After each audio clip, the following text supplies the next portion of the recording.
Vedweko zvaranga rapera wani zvakanaka gore racho. Mhuri yeZimbabwe kusangana zvakare panonzi pano. Please don't forget to subscribe to this channel, like and share this video kuti video rino rienderere mberi. Mhuri yeZimbabwe ndine urombo, pane mashoko anorwadza zvikuru atatambira.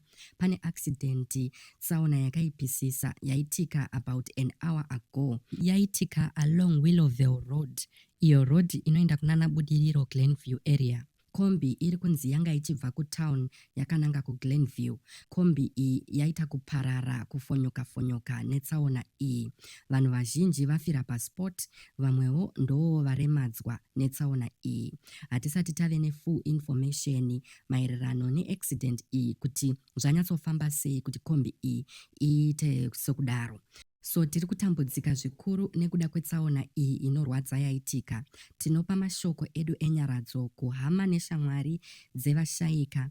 Mwari vakupei simba munguva ino yematambudziko. Kune vakuvara tinoshuvira kupora nokukurumbidza. Please check on your loved ones and share this video to as many people as you can.